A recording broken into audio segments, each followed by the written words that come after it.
Bueno, pues hola a todas, a todos. Bienvenidos a este grupo de simulacionistas en salud mental, en la que no estáis solos, hay más simulacionistas en salud mental, ¿no? por el mundo.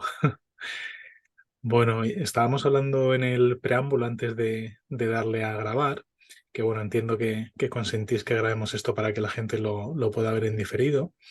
Em, Está hablando con Patricia Rojas y con René Contreras. René Contreras es quien nos hará la presentación de hoy. Yo soy Adolfo Ibáñez, soy el director del Instituto de Simulación en Salud Mental en España.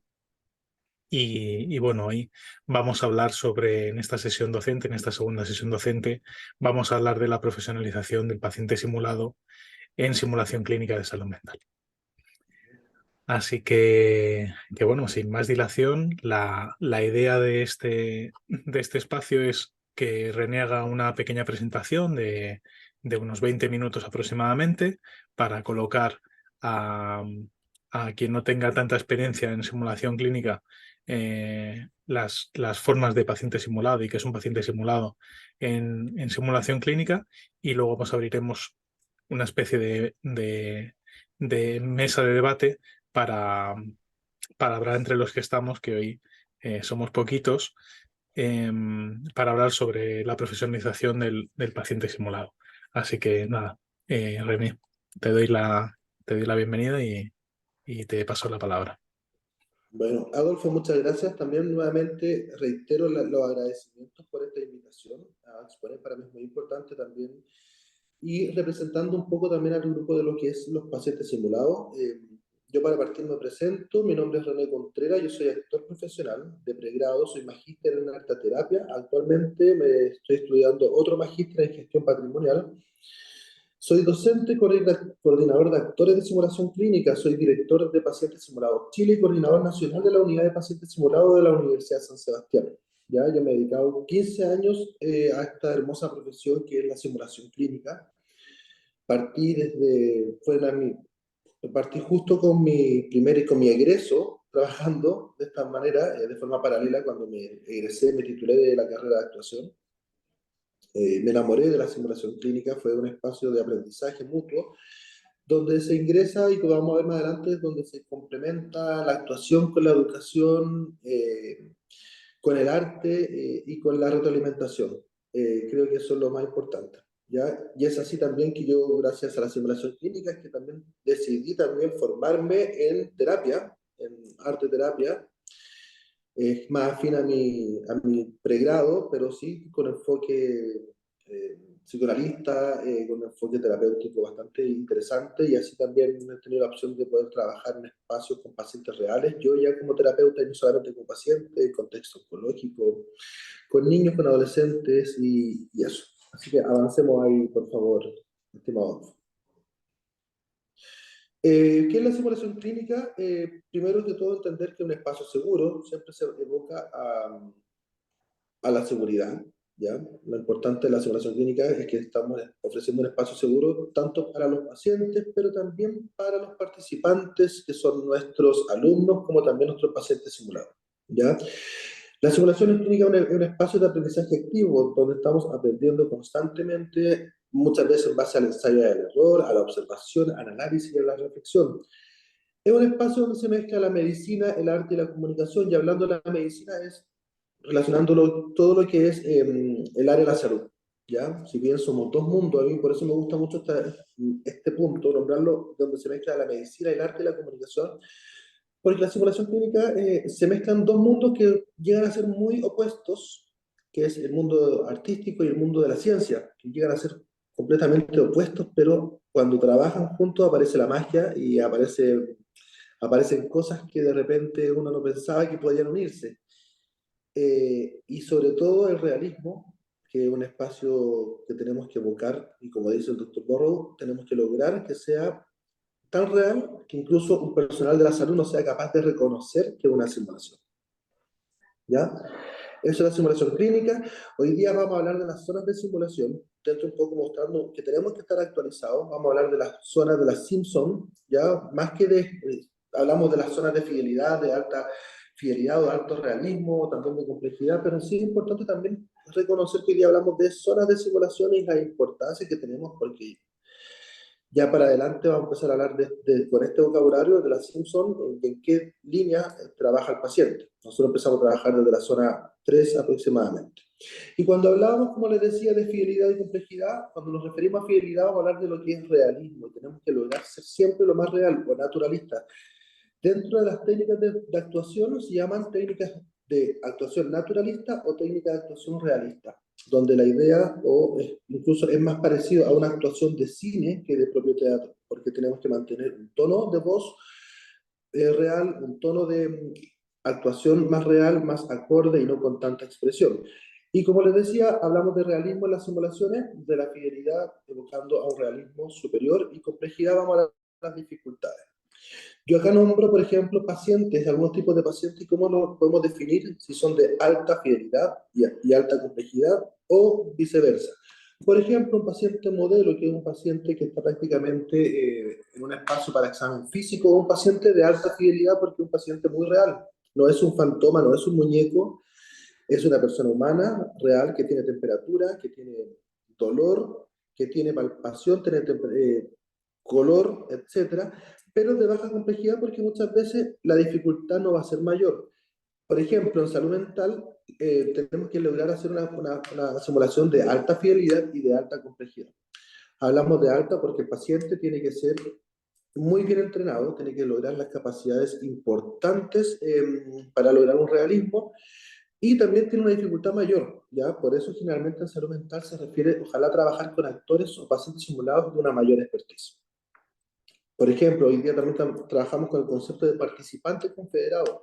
Los confederados generalmente era una circunstancia o una metodología que lo utilizaba el docente de la simulación. Hoy en día también el actor está trabajando como paciente confederado, teniendo más relacionado al role-playing, incluso teniendo que acercarse mucho más a jugar un juego de rol donde va incluso como un docente del alumno, como un personal de la salud, etc. Y un paciente híbrido, que es un paciente que va a utilizar parte de su cuerpo como también parte de un fantoma, es un paciente que puede llegar a ser de alto realismo, evoca alto realismo, de una alta dificultad, porque acá ya empezamos a mezclar lo que es procedimientos técnicos con procedimientos no técnicos, o también puede ser de baja realidad. Al utilizar un brazo fantoma con un cuerpo femenino, por ejemplo, se puede llegar a ver falso. Y eso es lo que abogamos, que también puede lograrse una baja fidelidad. Adolfo. Bueno, es importante que también entendamos los mulats o mulats, que son las heridas o caracterizaciones que nosotros podemos utilizar. A mí me gusta nombrarlas, ¿por qué? Porque van relacionadas con los fantomas, pero también van relacionadas con los actores. También me gusta, es parte de mi presentación también porque generalmente el mulat lo asocian a que el actor lo tiene que hacer. Esto es lo que pasa en muchos espacios, le piden la caracterización de maquillaje a los actores porque algunos tenemos alguna base, algunos conceptos básicos de maquillaje por pregrado, etcétera, pero netamente los mulats, que son súper importantes para aumentar el realismo, tienen que ir por el técnico de simulación o por el instructor de simulación, que son los que tienen que generar ellos el producto y ellos la aplicación y ellos la instalación. Esto lo nombro así porque es importante que lo separen. ¿Ya? Acá nombro las etapas de simulación donde trabaja el actor, y acá es importante el pre-briefing o el pilotaje, ¿ya? Lo nombro así de fuerte, ¿por qué? Porque hoy día también tenemos que abocar a hacer un ensayo antes de simular, y en salud mental, sobre todo, es importante el pre-briefing, que no solamente vaya como una previa a las instrucciones que se esperan, sino que haya un pilotaje previo, y un pilotaje constante, que por lo menos dure 30, 40 minutos, donde se aclaren todas las dudas, todas las características que podrían, o los posibles escenarios o las posibles respuestas que podrían pasar. Luego está el brief, ahí no participa el actor, está el escenario directamente, que es el escenario o la actuación o la situación directa, y en el debriefing. ¿Por qué también es importante? Porque en el debriefing es fundamental, sobre todo en salud mental, que esté el actor, que el actor pueda contar su punto de vista, tanto como un personaje, después tanto como un codocente experto en comunicación, que pueda contar las herramientas, los fundamentos de la comunicación en salud, los fundamentos básicos de la psicología en salud, para poder también fomentar la mejoría también de la atención. ¿Ya? Avanzamos, por favor. ¿Qué se entiende por paciente simulado y estandarizado y entrenado? Trabajamos estos tres conceptos. ¿Por qué? Porque si hablamos de paciente simulado y un paciente estandarizado, prácticamente todo el mundo entiende lo mismo. Generalmente se dice que una persona que actúa, ¿ya? Pero hay pequeñas diferenciaciones. Un paciente simulado es una persona que está entrenada y que tiene las competencias para poder simular de forma tan real que todo el personal médico, el personal clínico sea incapaz de reconocer que es un actor. Eh, Tanto para poder representar patologías físicas o de salud mental. Un paciente estandarizado se acoge a la misma definición, a la misma terminología, pero con la diferenciación que tiene que ser capaz de estandarizar las veces que sea necesaria la actuación, las veces que sea necesaria la interpretación o la simulación de la misma manera, repitiendo incluso los tonos, volumen, movimientos, etcétera. Y cuando hablamos de un paciente entrenado, también podemos hablar de la diferencia de participantes simulados, donde son gente de la comunidad que se entrenan, no necesariamente que tienen que ser actor, pueden ser personas de la comunidad, estudiantes, personas que trabajen con nosotros, incluso docentes que se vayan entrenando para poder actuar como paciente. ¿Ya? Eso, Adolfo. Los tipos de pacientes y la utilización de su recurso actoral. Tenemos pacientes modelos, que son, como les comenté, los pacientes eh, que son más que nada asemejándose a un fantoma, pero con temperatura, eh, un cuerpo que puede responder, etcétera. Pacientes de taller de entrevistas, pacientes de salud mental, la estandarización a través de los OSCE o los ECOE. También tenemos pacientes híbridos y participantes confederados. Ahí vamos a ir mostrando más o menos de qué se trata cada uno.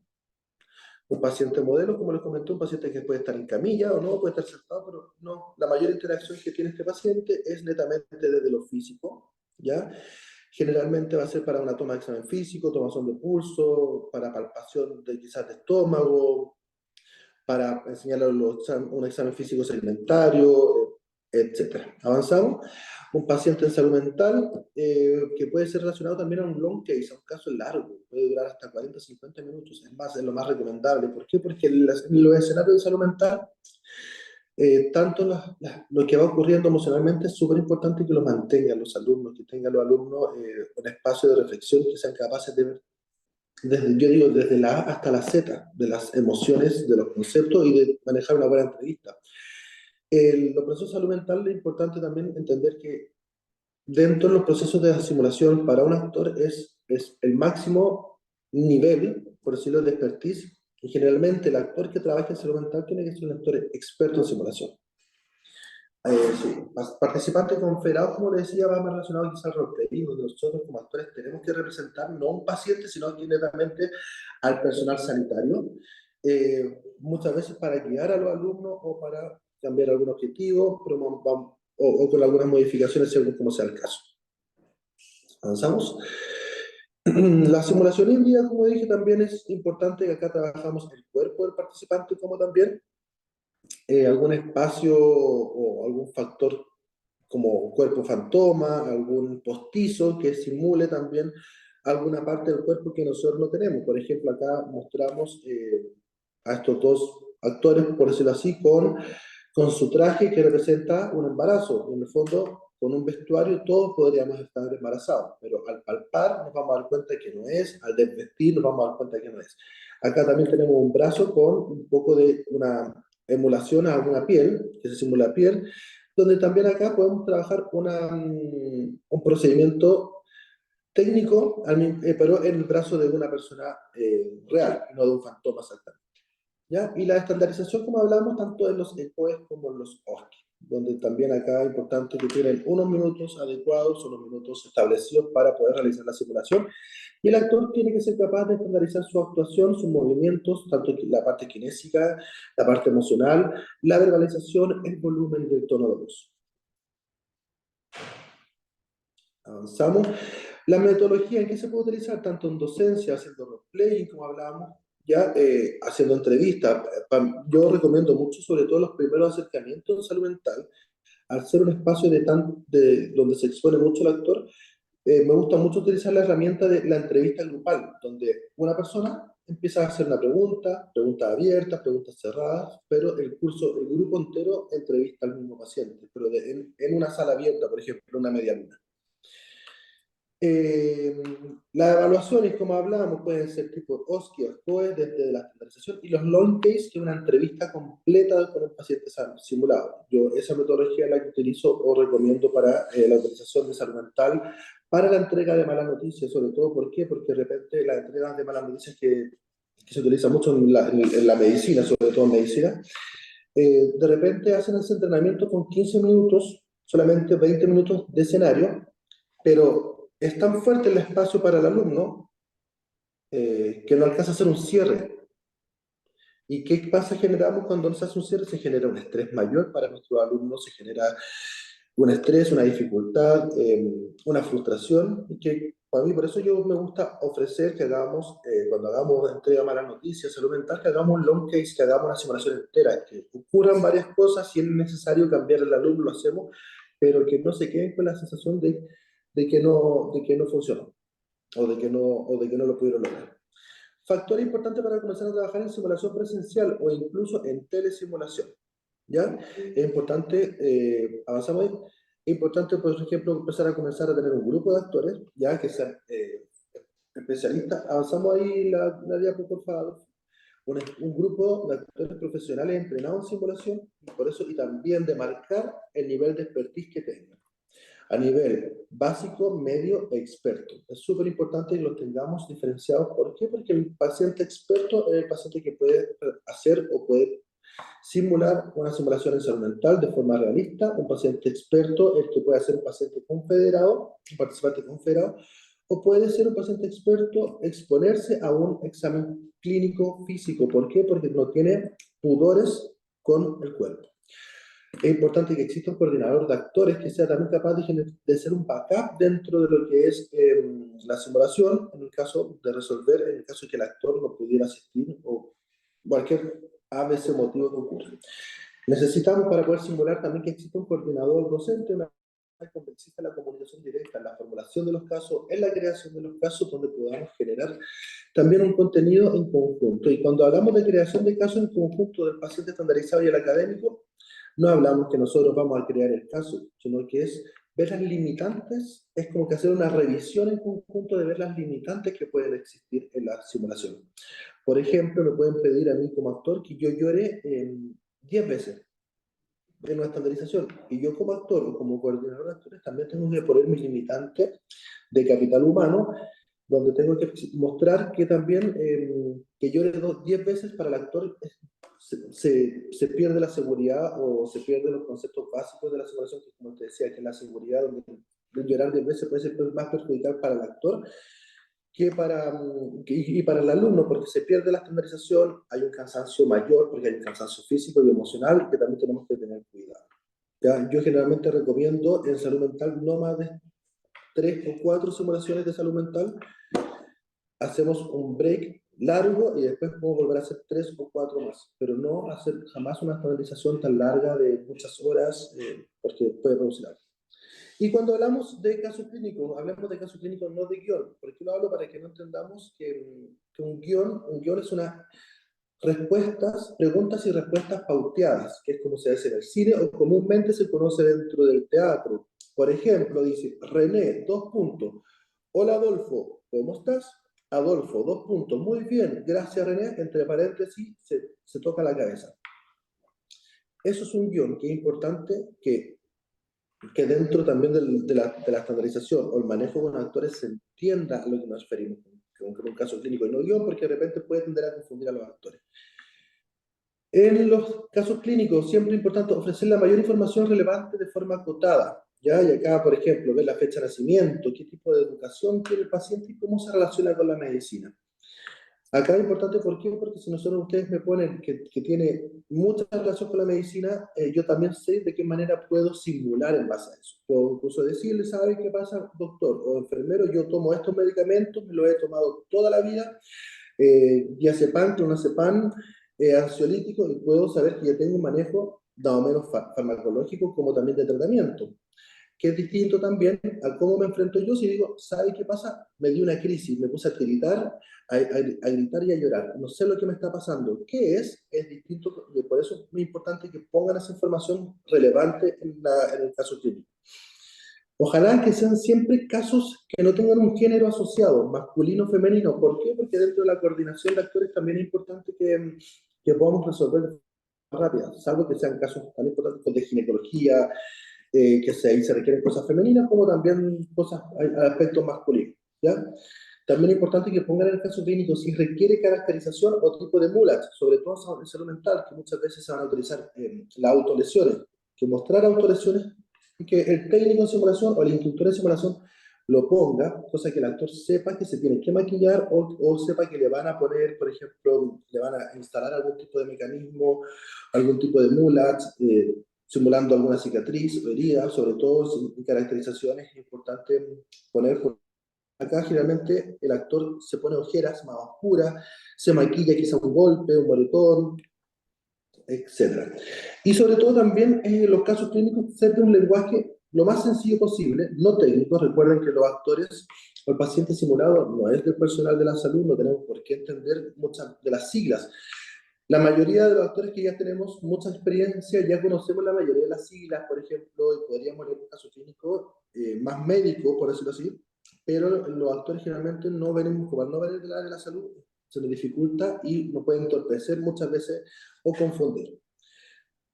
Poner en qué ambientación, si va a ser en un contexto APS, en un contexto de entrevista, en un contexto hospitalario, y también hablar de la tridimensionalidad del personaje, que yo siempre lo comparo, la tridimensionalidad del personaje es una forma para la que tenemos los actores para crear nuestro personaje, de dónde viene, cuáles son sus relaciones con la salud, relaciones con la biológicas, físicas, emocionales,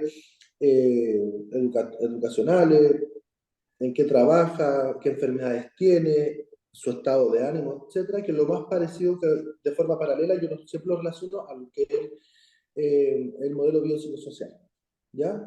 Que generalmente ustedes lo conocen más, en la salud se conoce más como un modelo biopsicosocial, en teatro o la actuación o la creación de personajes se llama tridimensionalidad del personaje. Y avanzamos por favor ahí, estimado Adolfo.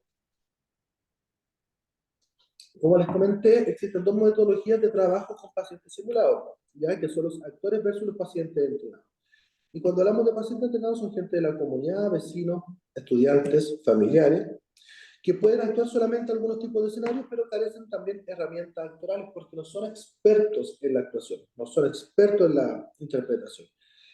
Tienen mayor dificultad para entrar y salir de las emociones. ¿Y por qué lo pongo como remarcar? Porque en salud mental es súper importante que la interpretación va asociada a una emoción muy fuerte.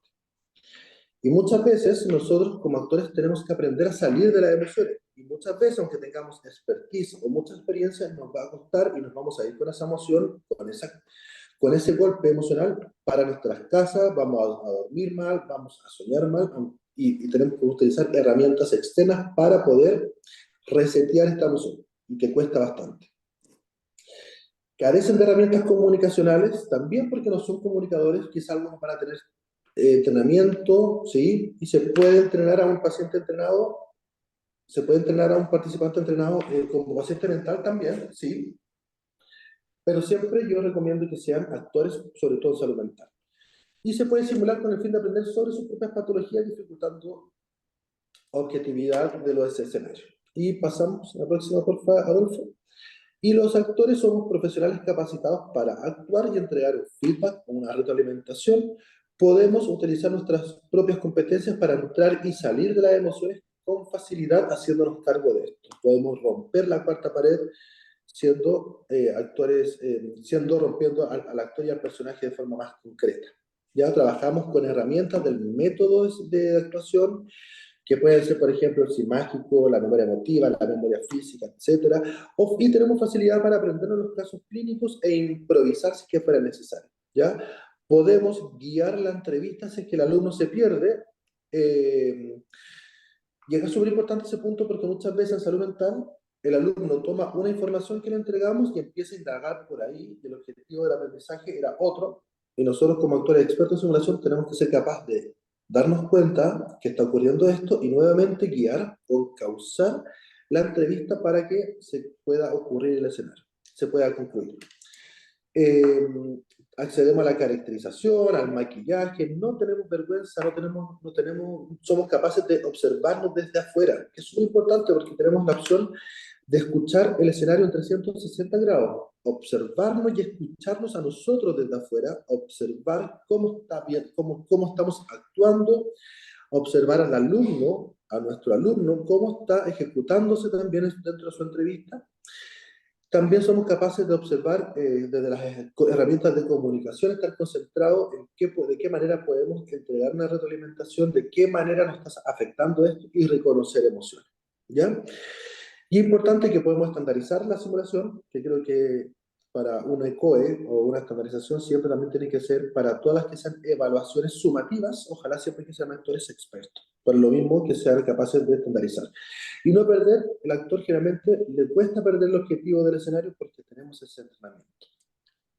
Eso, y avanzamos. Y cosas que son importantes que nunca deben pasar es que el actor dirija el escenario o el caso clínico. Hay actores que tienen mucha experiencia, que tenemos mucha experiencia, pero nosotros no es nuestra expertise. Como decimos en Chile, panadero a sus pasteles. Nosotros no podemos tomar la decisión de elegir qué cosas van a ocurrir en el escenario. Por eso, para eso en el pre-brief o pilotaje vamos a estructurar cómo va a ser nuestro escenario. ¿Podemos dar ideas? Sí, pero nunca dirigir. Menospreciar el trabajo del actor tanto profesional como monetariamente. Es súper importante porque somos profesionales como lo son también un enfermero, como lo es un médico. ¿Ya? Y nuestro trabajo vale. Y nos damos cuenta que lo que hacemos nosotros es tan beneficioso para el estudiante como lo es también un docente le haga su clase. Otra cosa que nunca debe pasar es que exista mala comunicación entre el equipo actoral y los docentes, porque está escrito que si nosotros realizamos, tenemos una mejor comunicación entre ambas partes, prácticamente la simulación es imposible que no se cumpla el resultado del mensaje o que no sea exitosa. Cambiar los escenarios y procedimientos del caso. Es súper importante también este punto, y yo lo recalco, ¿por qué? Porque no podemos cambiar un caso, sobre todo en salud mental, a último momento. Yo no le puedo decir al actor que viene preparado para un examen físico, ahora que le dicen, no, tú vas a hacer vas a hacer una depresión. No interpretar no puede, porque el actor se prepara para ese tipo de circunstancias. Y, como decía, sufrir algún tipo de daño el actor o el estudiante, tanto físico como de procedimiento, no nos pueden pinchar, no nos pueden sacar sangre, etc. ¿Ya? No nosotros tampoco, ni tampoco el estudiante. Recuerden el concepto básico de la simulación, que es la seguridad ante todo. Estimado Adolfo. Y eso es terminar mi presentación. Agradecido también nuevamente. Si es que tienen algunas preguntas, como que podríamos compartir.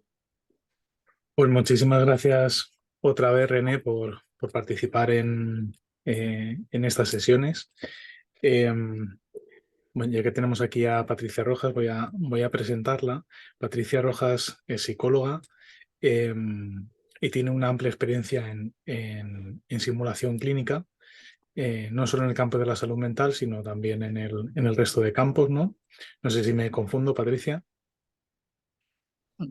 No, Adolfo, no te confundes en relación a la experiencia, sí, principalmente en la docencia en medicina. En general, toda mi experiencia está en estudiantes de medicina, no de psicología, pero claro, como psicóloga, en esto de entrenar a los estudiantes a aprender a comunicarse con el paciente, sin duda que muchos de los temas que toca René son convergentes, ¿no? De alguna forma se unen.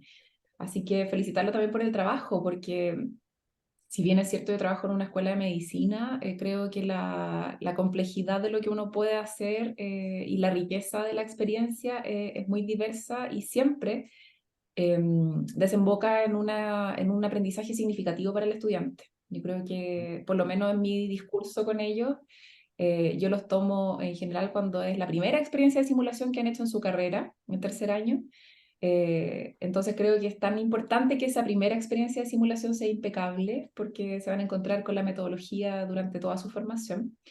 Y siempre se logra esa sensación de que no habría sido lo mismo aprender lo que estamos intentando que aprendan en otras metodologías, en clases magistrales o en otro tipo de experiencia. Y al mismo tiempo, yo creo que es interesante hablar sobre el componente ético de la simulación, o sea, todo lo que antes se aprendía con pacientes reales, hoy día se aprende en un contexto protegido donde el error no existe y por el contrario se valora. ¿Sí? Yo en general a mis estudiantes les hago la invitación a que se equivoquen, porque un error que ocurre en simulación es un error menos que va a ocurrir con un paciente luego en la práctica real. Así que muy, muy también completo el resumen de los elementos básicos de lo que significa hacer simulación, René. Creo que hiciste en media hora un excelente trabajo ahí de síntesis. Muchas gracias. Bueno, recogiendo un poco el foco de esta sesión, de esta segunda sesión, que está centrado en la profesionalización del paciente simulado en simulación clínica en salud mental, te quería preguntar, Patricia, si tú en tu universidad trabajáis con actores profesionales o son los propios alumnos los que hacen las intervenciones. No, yo trabajo con un actor que en el fondo nos fuimos formando juntos, ¿no? Inicialmente desde el hacer y luego yo he tomado algunas cosas más técnicas como un máster en docencia en la Universidad de Barcelona que tiene un experto de simulación que entregó muchos elementos concretos para la práctica. Y Alejandro Ruz, que es el actor con el que yo trabajo, trabajamos juntos ya, perdí la cuenta los años, en distintas instancias. Y sé que otra instancia que menciona René, que son los ECO, donde hay pacientes estandarizados, yo no trabajo con esa metodología, eso lo hacen a través de una escuela de teatro que tiene la propia universidad, donde hay un núcleo de pacientes simulados. Sí. Considero que la riqueza que tiene trabajar con actores que es invaluable. O sea, cuando hablamos, por ejemplo, de la valoración en términos profesionales y económicos, que es un gran tema aquí, porque cuesta entender que esto forma parte del rol docente, cuesta incorporarlo en el equipo como un similar, ¿no? Los equipos de salud en general son muy jerarquizados, entonces el actor es como muy extraño en este contexto. Es una discusión interesante porque si tú pones un escenario diseñado por un médico muy bien definido en el caso clínico, interpretado por el mismo docente médico, no tiene ninguna comparación respecto de lo que logra un actor. ¿Sí? Ujú. La posibilidad de entrar y salir en las emociones, eso es fantástico. ¿Sí? Y los estudiantes lo valoran un montón. ¿Sí? Un actor que entiendo además que debe de estar formado en la metodología basada en simulación, ¿no? Porque, porque si no tiene en cuenta esa metodología docente, quizás pueda también desprofesionalizar quizás el trabajo, ¿no? No sé si esto os ha ocurrido en algún caso con algún actor. Y es, O al principio yo creo que esto es una curva de aprendizaje, ¿no? En los temas que a veces ocurren y se incorporan en ciertas disciplinas de manera muy intuitiva y te das cuenta que no, que existe un marco de conocimiento, que esto está definido en la literatura. Por supuesto que sí, no comparto absolutamente la idea de no puede ser un actor sin experiencia en simulación clínica, porque esto es una herramienta docente, ¿sí? Es una herramienta de aprendizaje. Ujú. Entonces, todo lo que ocurre en ese contexto debe ser cuidado desde ese punto de vista. ¿Sí? Ok. Estoy viendo que está levantando Jesús Olea la mano, que quiere participar. Jesús, cuando quieras, puedes abrir el micrófono y la cámara. No, la cámara me la has deshabilitado y no Ay, me deja. perdóname, perdóname. No sé. Antes, disculpa, no pasa nada. No, que yo estoy de acuerdo en lo que comentaban. Yo, en principio, es verdad, ya os he dicho que yo simulación como tal nunca he hecho, pero sí que en el entorno de inmovilización terapéutica en salud mental o riesgo de suicidio, sí que he hecho role-playing y yo siempre he sido de la opinión que otros profesores lo hacían ellos mismos y yo creo que eso era un despropósito. Y desde luego, visto ahora lo que estamos viendo y lo que nos comentáis, está claro que si es un actor mucho mejor, porque en salud mental que trabajamos con emociones, por mucho que nosotros creamos que sabemos interpretar a un paciente de una manera o de otra, creo que como un actor nada que ver. O sea, eso que ha comentado al principio de la simulación que han hecho en Chile, de la señora esta, de lo del Alzheimer, de esas historias y tal, es una gozada el poder hacerlo con un actor y en un entorno adecuado y tal. A mí me parece que es fundamental el hacerlo así. Ujú. Gracias, Jesús. Em, Tengo yo una pregunta por aquí para René, como coordinador de pacientes simulados de una universidad. Em, ¿Cómo aseguráis la capacitación continua de los pacientes simulados? ¿Tenéis un programa determinado o cómo aseguráis esta capacitación? O sea, mira, primero que todo, yo creo que la capacitación va netamente en la necesidad también de ver las deficiencias que pueden existir en la interpretación de actores o la experiencia en simulación clínica como tal, sobre todo en salud mental, por ejemplo, que son casos más importantes de generar una expertise. Yo trabajo con un programa de formación a actores, que lo hago por forma por afuera, que es un programa de formación de actores en simulación clínica, una certificación, donde al actor se le muestran los conceptos básicos de la simulación, como también se le muestran los conceptos importantes en la retroalimentación y en la codocencia. Creo que el actor, dentro de la metodología de aprendizaje que tiene, trabaja en base al ensayo y el error. Y es así también como tenemos que lograr generar cap constantes capacitaciones. Tanto, por lo menos yo recomiendo hacer una formación, luego generar una, ¿cómo se podría decir? Generar competencia en retroalimentación cada cierto tiempo, con un psicólogo ver aspectos de la psicología de la salud, con otros contextos ver conceptos, por ejemplo, entrega de malas noticias. eh, Creo que es súper importante, por lo menos cada 5 o 6 meses, estar actualizándose en la actuación, hacer un acompañamiento docente a nuestros actores, porque la salud mental también estudia mucho para sobreactuar.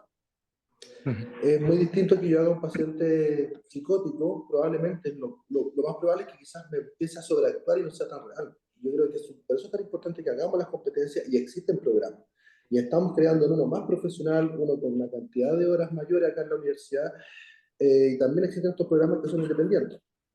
Pero sí, sí, es súper importante que se creen y tiene que ser constante. Es más, yo llevo 15 años en esto y cada cierto tiempo me estoy capacitando con psicólogos, haciendo eh, acompañamiento, que los mismos docentes hagan acompañamiento conmigo, vean en qué cosas pueden ir mejorando, etc.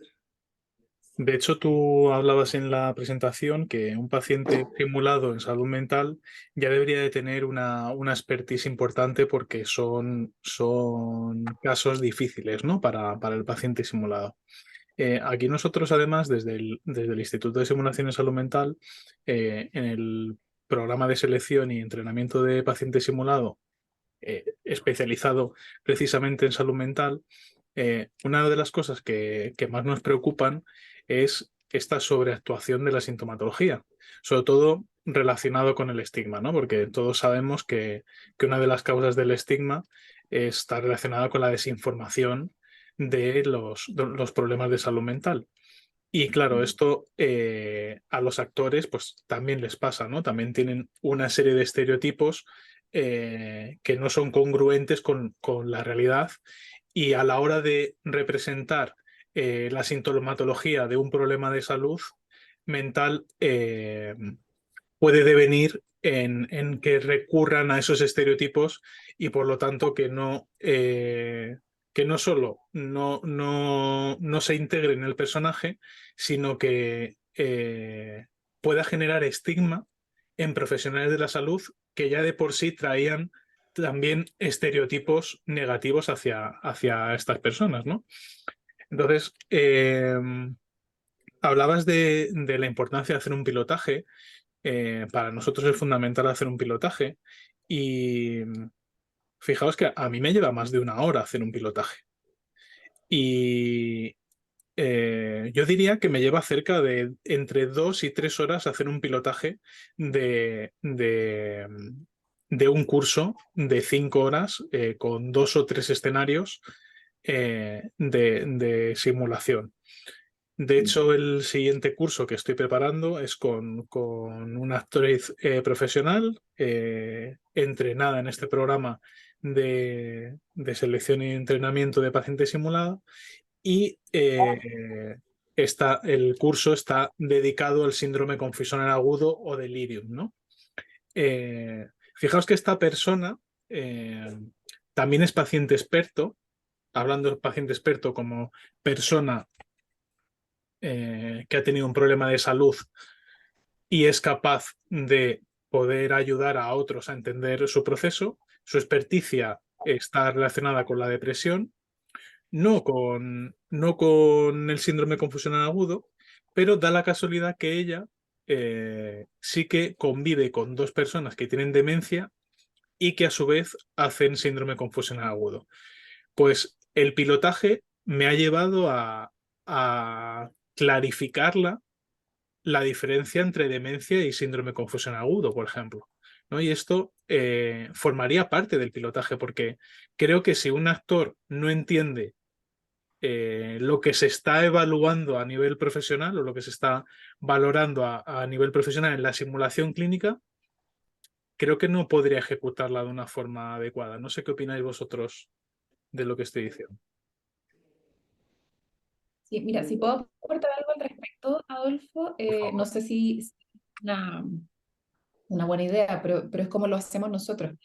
Para mí es importante que el actor me acompañe en los módulos teóricos de las clases que yo hago. Antes incluso de haber diseñado los personajes que están a la base de cada caso clínico, es importante porque de alguna forma creo que se logra una mayor comprensión acerca de lo que buscamos con cada escenario, ¿no? Si claramente un actor es experto es un experto comunicador, pero yo estoy haciendo clases de comunicación clínica, eso tiene un foco diferente. Y estar presente, por lo menos en esas clases, le ha servido para luego en el feedback incorporar elementos que son teóricos atingentes a lo que estamos buscando, ¿sí? Entonces genera ahí un foco que ha sido bastante bueno. Y lo otro es metodología de feedback, que también es interesante porque luego yo valoro muchísimo la incorporación del actor en cuanto puede dar su experiencia como paciente, pero eso también no puede ser bajo cualquier lógica, ¿sí? Probablemente si un paciente tiene una mala experiencia con un médico, no va a tener mucho cariño al plantearle un feedback terrible, negativo, pero sí en el marco de la simulación, tener un feedback apreciativo es fundamental. Y eso tiene un ABC que es muy pauteado y es muy guiado. Esos 2 elementos yo creo que son importantes, sí.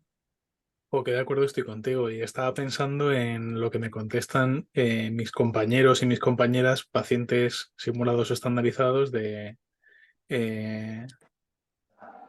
cuando reciben su remuneración, ¿no? Y esta remuneración es el 50% de lo que recibe el docente por lo general, teniendo suerte. Esto me lleva muchas veces a una reflexión, incluso a diálogos con las personas que me contratan, ¿no?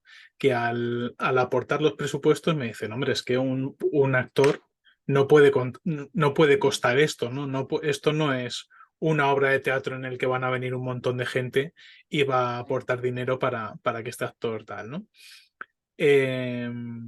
Precisamente esta sesión va relacionada con todas estas reflexiones que yo he ido y que supongo que vosotros también habéis tenido durante estos años.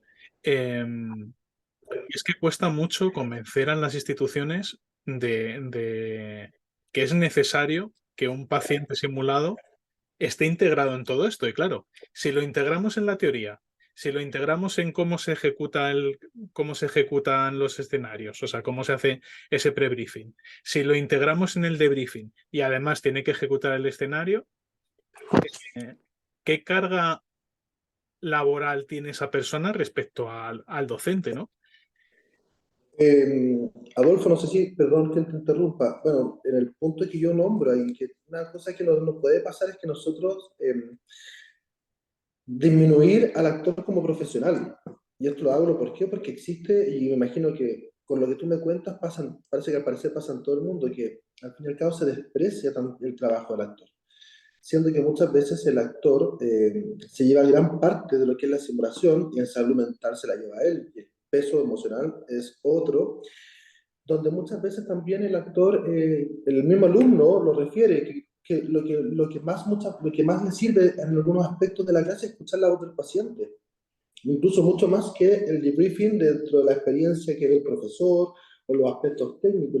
Lo que más le suena es conocer la voz del paciente. Yo creo que eso también es importante y que no, es un punto a favor que no hay que desmerecer, que también somos profesionales a la mitad. Yo siempre abogo por lo mismo. Yo creo que acá el trabajo la tenemos el actor y el docente a la par. Y creo que a los dos, yo siempre trato de abogar que se les pague a todos lo mismo. Ojalá al docente y al actor ganen lo mismo, porque somos, los dos estamos haciendo la clase, los dos estamos poniendo a nuestra disposición el conocimiento, en este caso el actor sus emociones, su cuerpo, creo que es súper importante lo que tú dices y tenerlo en cuenta. Ujú. Mira, el ejemplo más concreto ahí es, a mí me ha pasado, puedo faltar yo porque me enfermé y el actor va a poder tomar mi rol de moderador en el taller. Puede faltar la médica que diseñó los casos y voy a ser capaz de hacer algo porque ya conozco los escenarios, pero falta el actor y el taller se suspende. Ese es el nivel es lo que más grafica en el fondo lo que está diciendo René ahora. Es el corazón de la actividad. Aquí en España yo creo que todavía estamos en el punto de que si falta el actor, lo hace un alumno o lo hace el profesor, ¿no? Bajando la calidad oportuna en la simulación, ¿no? Porque no se puede perder como esa oportunidad de tal, ¿no? Además, yo sobre todo me dedico a formación posgrado y claro, pues organizar un curso para profesionales de la salud que han pedido su día, ¿no? Para asistir a una formación continuada, en ese momento decir, oye, pues no hay curso porque no hay actor, ¿no? Pues eso no suele suceder, ¿no? Lo que termina sucediendo es que el mismo profesor hace de profesional. Oye, por aprovechar lo que me estabas contando antes, René, que me ha parecido muy interesante y creo que no sé si tiene implicaciones legales a nivel de, de, lo diré, de protección de datos. Me estabas contando antes una cosa súper chula. Para vosotros estáis celebrando la semana de la simulación clínica, ¿no? O seguridad del paciente. Y, eh, y estabais hablando, me estabas contando que habéis hecho una cosa en la universidad que está muy relacionado con el principio de la sesión que estabas contando, que se junta el arte con la medicina, ¿no? Y es el teatro invisible. Y es que Exacto. generáis un, un acto, o sea, una simulación a cámara oculta, ¿no? Básicamente. Exacto. Si lo puedes contar, por favor, que a mí me ha parecido, lo hemos hablado entre bambalinas y me ha parecido muy, muy chulo y muy interesante y creo que es... Claro, mira, es que es súper importante, bueno, como estamos en la semana de las simulaciones en septiembre, nosotros por fiestas patrias la estamos celebrando ahora en la universidad, y para eso también utilizamos el concepto de la voz de los pacientes. Eso es como la temática de este año. Y qué mejor que ser la voz de los pacientes, la simulación clínica, los mismos pacientes simulados. Teniendo en cuenta que nosotros como actores o como pacientes simulados vamos a hacer muchas voces. Vamos a hacer muchas voces de pacientes de muchas patologías físicas, mentales, muchas edades, muchos contextos físicos, históricos, socioculturales, emocionales y familiares. Pero hoy día que estamos trabajando, el ponte en tus zapatos, ponte en los zapatos del paciente. Trabajemos que un paciente puede estar en cualquier parte y no solamente en un contexto hospitalario. Y es así que nosotros elegimos 3 días distintos 3 días para mostrarte estos teatros, estas intervenciones invisibles. La primera fue en la biblioteca, se hizo en la biblioteca acá de la universidad, donde entraba un paciente con muletas, así como lo ven en la pantalla, un paciente con muletas, con una mochila, con un bolso, con unas carpetas, iba muy lleno de cosas y se le caían. ¿Y qué pasó? Observábamos cómo la gente lo ayudaba, si es que lo ayudaba o no. Fue muy sorpresivo porque pensamos que este caso iba a tener más ayuda de lo que pasó.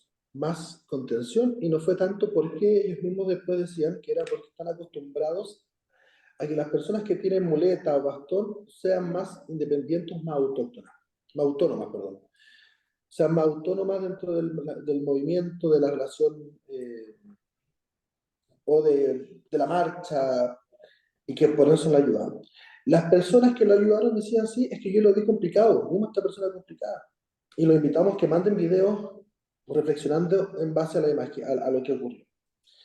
El segundo día, invitamos a una paciente mayor de aproximadamente 55 60 años, que esta paciente llega al casino o a las instalaciones de comida de la universidad, llega un poco agitada y media perdida, diciendo que se había bajado en el metrotren, en la estación de hospitales, que es una estación donde están los hospitales importantes aquí en Chile.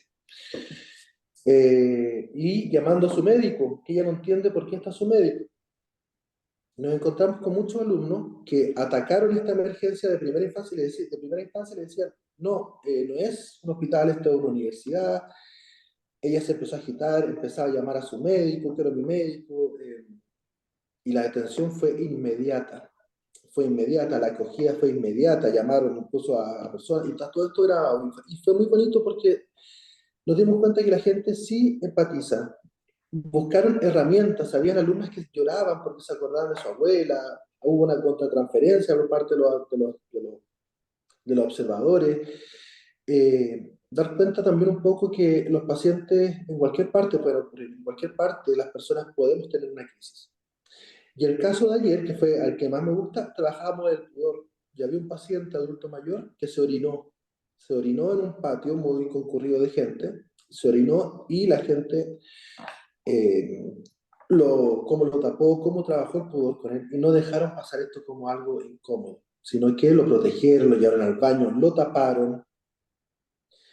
Y creo que es importante ver que yo siempre invito a que las simulaciones podemos ser creativos, tenemos que ser creativos, tenemos que buscar, incluso sacar la simulación del aula.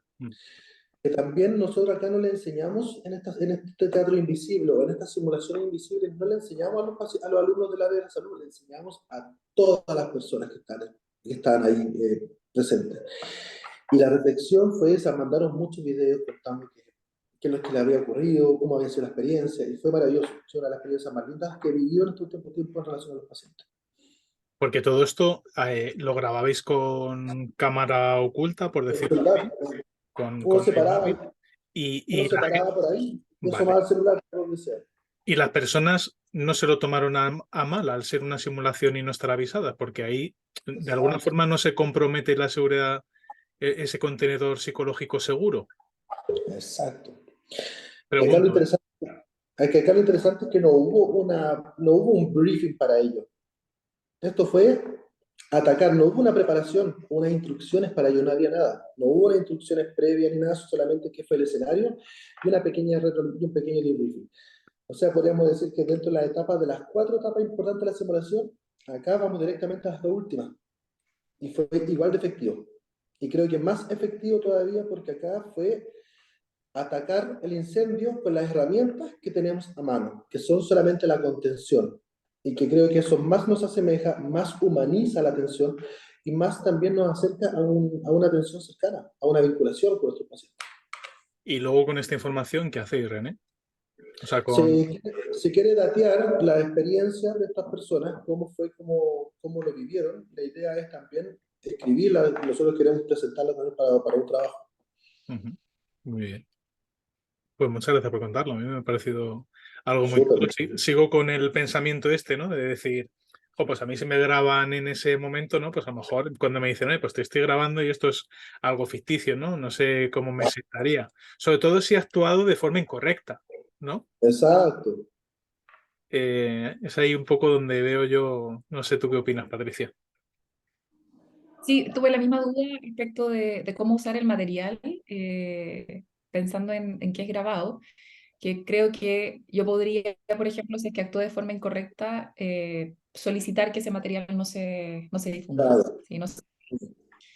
O sea, acá a todos se les pidió mostrar, por ejemplo, si tú estás de acuerdo, se les pasó un código QR, y al código QR, al abrirlo salen todo el encuadre, donde dice, si tú estás de acuerdo que usemos tu imagen, la grabación, se te grabó, sale todo un cuadro de como un consentimiento, por decirlo. Por eso, y después ellos aceptan, y en el fondo, así lo trabajamos un poquitito, porque también pensamos lo mismo del tema de la autorización, la imagen, etc.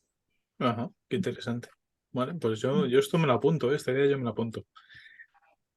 Bueno, no sé si queréis contar algo más, ya hemos llegado a la hora de duración, son las 3, me gusta ser puntual. No sé si tenéis alguna pregunta más, alguna duda más.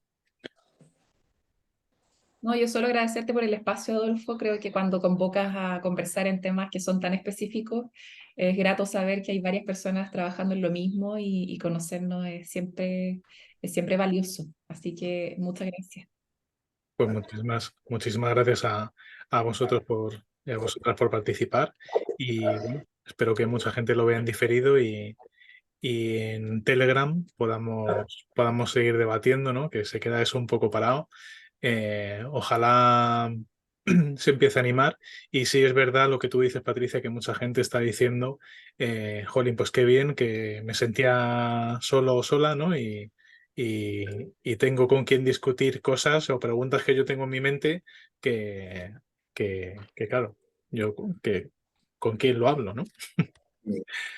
Bueno, pues muchas gracias a vosotros, muchas gracias René otra vez, de verdad, por prestarte a hacer esta sesión Muchas y, gracias a ustedes. Muchas y gracias por la invitación, por la escucha. Para mí es súper importante también ser una voz dentro de lo que son una unidad tan, quizás, que es importante, que es la voz del paciente simulado. Para mí es súper importante también ir representando a todos los que nos dedicamos a este hermoso oficio.